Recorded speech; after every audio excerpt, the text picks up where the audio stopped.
Hi everyone, welcome back to my channel. If you're new here, I'm Paula and today I'm going to be talking to you about facial SPFs. SPF stands for Sun Protection Factor. If you did not know that, I did not know that until I started reading into it. So I wanted to make this video because I think that SPF is very, very important, especially in summer, but you should also wear it all year round. I learned the hard way and I now have two little darker spots here and here, very identical. I don't really know why they popped up here and here. I think it could possibly have been from wearing sunglasses because you sort of sweat underneath. I never really used to wear SPF on my face like all the time, and at the time I was using like glycolic acid type products, and I don't think I was really using retinol unless I didn't know about it. So if you have any vitamin A in any of your products, that's retinol. So look out for that and make sure that if you are using those things, you should wear SPF anyway. But if you are using those things, then really do wear it because you don't want what happened to me.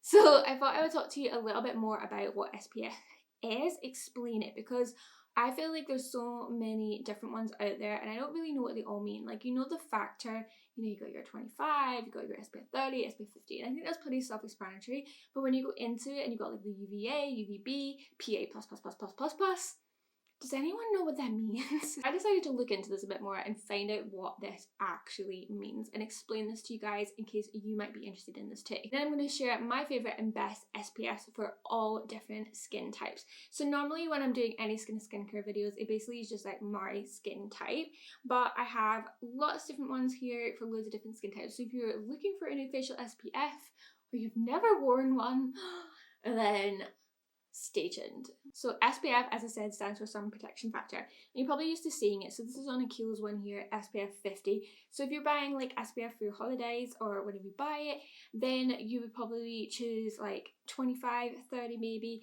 or if you're fair like me, 50. That SPF factor is probably what people are used to, and that is a protection that you have against the UVB rays. So UVB rays are from the sun.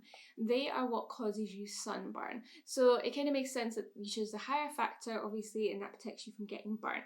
But there's also UVA rays, which are the kind of ones that you really need to worry about as well. So they penetrate a lot deeper and they are what causes you to go brown, basically. UVA rays can also penetrate through glass. This is how deep they can go. So if you sit at home and maybe you sit in your living room, and if you work from home or whatever, then if the sun is coming on you, you should always wear SPF in the house. And don't worry, I'm totally guilty of like not doing that as well, and I'm gonna really start because I have been reading into this and I am really kind of worried about it. I feel like there's a lot of information, but like it's not really communicated at you all the time, or I've never really had it communicated to me. So yeah, the UVA rays can reach you through your windows at home and basically get into your skin. So a good example that they always use is if you have like freckles on one side of your face. So say you're a driver and obviously your sun is coming in through your window and you have freckles. That could be why.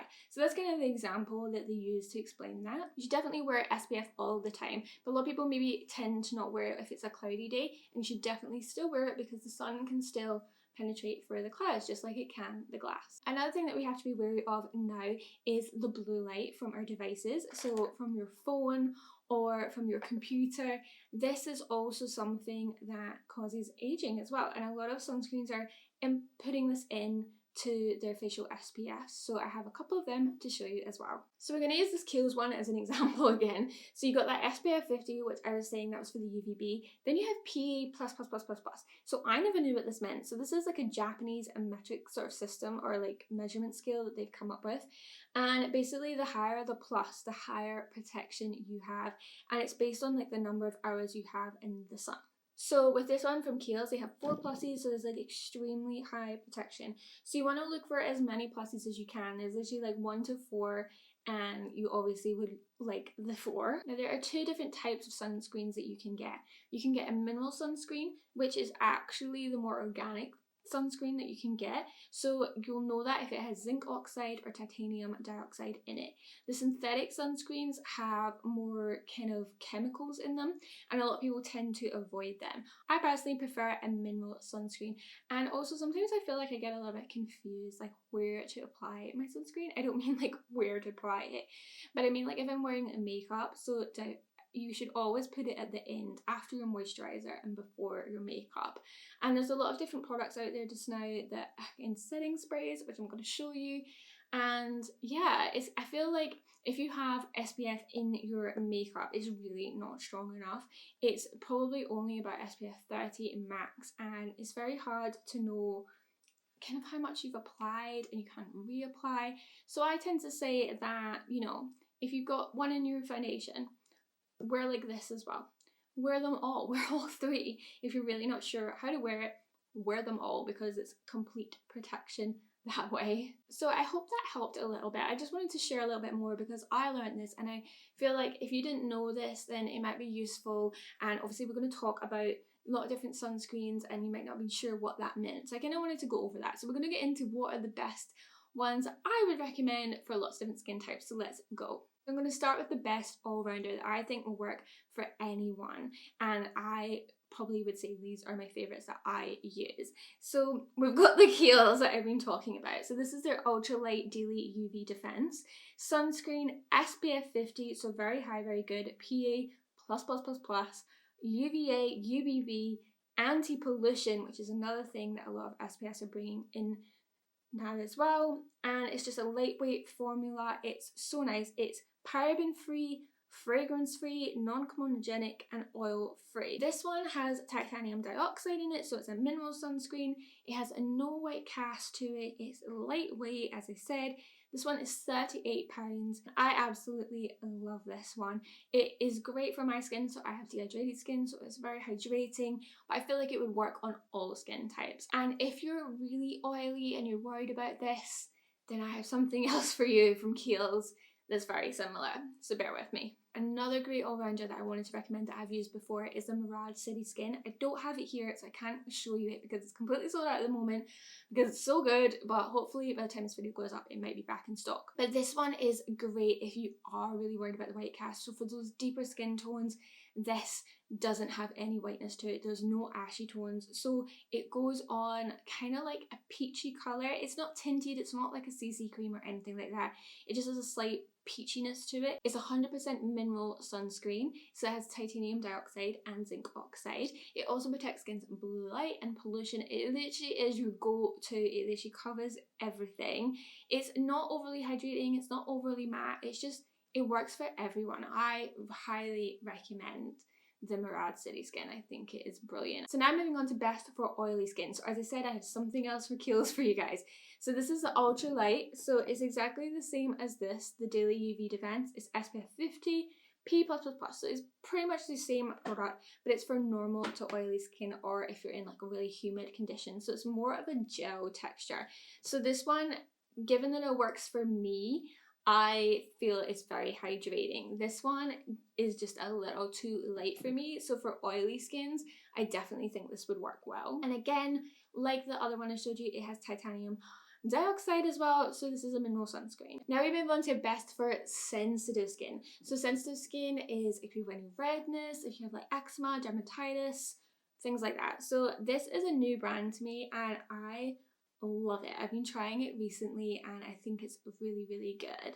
So it's called SOS, and they have two SPF products. So they have the SPF 50, which is moisturizing protecting sun serum, and this is just absolutely lovely. It doesn't have like a white cast on it. It feels so hydrating on the skin. It protects against UVA and UVB, and it's great for sensitive skin. And then they also have the SOS H2O, which is a day serum, and this one is similar, but this one is only SPF 30 and this is SPF 50. This one has hyaluronic acid in it, so it's great as an anti-aging SPF. It also has white truffle and vitamin E, so really great ingredients in this, and it feels so good. It's so smooth, so hydrating. I absolutely love this. These are great as sort of like anti-aging facial SPFs. I slightly prefer the SPF 50 because I just want more protection. I'm a lot paler. I want to make sure I have that protection now, and I do use a lot of acid and retinol products, so I really want to aim for that. It's just a really great product. I really love these. I never tried it before, but I really like them. They're £15 each, which I think is very reasonable compared to some of the higher brands that are available. They come in a recyclable pump. It's cruelty free. It's vegan. It's great for sensitive skin. So what's not to love about these? I think they're great. So I mentioned before about how to apply your sunscreen. So I apply it at the end of my skincare routine, so after my moisturizer, before my makeup. But if you want something that's just easy like that and a simple step, then you can also opt for like SPF and a primer. So Murad have this one, which is the Invisalign Perfecting Shield Broad Spectrum SPF 30 PA+++. So again, it protects you from UVA, UVB, it's SPF 30. And with this one, you definitely won't get that white cast if you're dark skin tone because it is clear, basically. So there's no chance of that happening. And it also just smooths all your pores. And it's a great primer. I love using this as a primer. So I tend to sometimes like double up. So I might have on an SPF moisturizer and this, or maybe just wear the SPF and this. But this is really great. I love this. It has like mushroom peptides, really great like anti-aging properties. So I just kind of wanted to share that one. I think that one's great for kind of under skin. And also Tropic have brought out this, which I've only just recently tried, but I thought it was quite nice. So they say it's great for under makeup and it has hyaluronic acid. And this is their Sunday Facial UV Defense and it's SPF 50, which is what I like to see.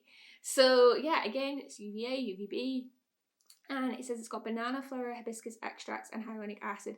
It does have a very banana smell, which actually I meant to say, these from SOS are fragrance free. They have no fragrance, which I love.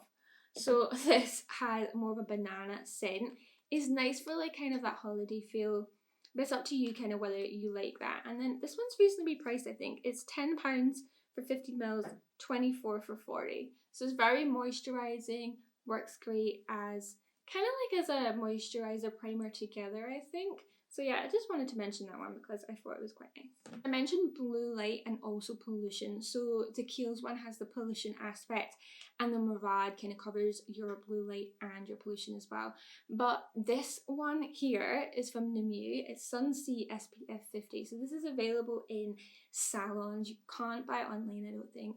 And this is UVA, UVB, infrared, blue light, and pollution. It's literally everything together. So it wasn't too matte though. It was fine. I could wear it, but I found it personally a bit matte.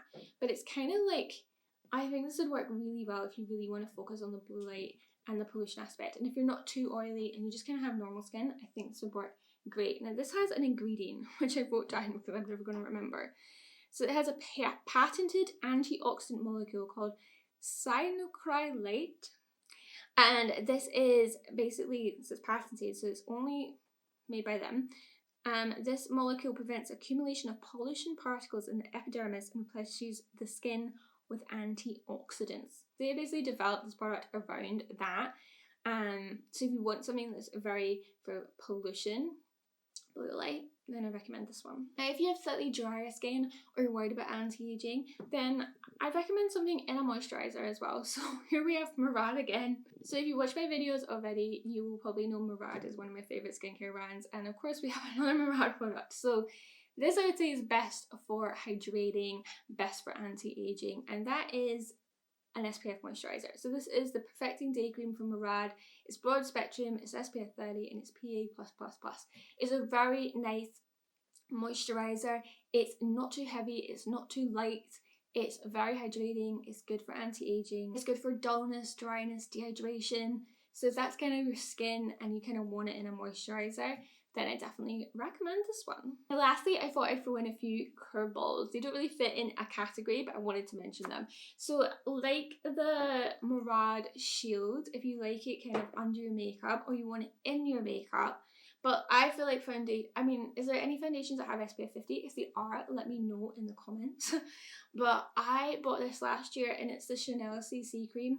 It has SPF 50 and it has like Kaduku plum and hyaluronic acid, really good moisturizing anti-aging properties, and it's SPF 50 and it's so great for summer, So I wanted to mention that if you kind of want an all-in-one kind of product. And then lastly, I bought this, and this is meant to be a bit of a best-of video, so I'm not sure how this fits, but I wanted to mention it anyway because I think it's a bit different. So this is a Kate Somerville setting spray with SPF 50. Now I thought this was going to be like my dream product because it's literally get ready, spray your SPF, and you can keep topping it up and you're ready to go.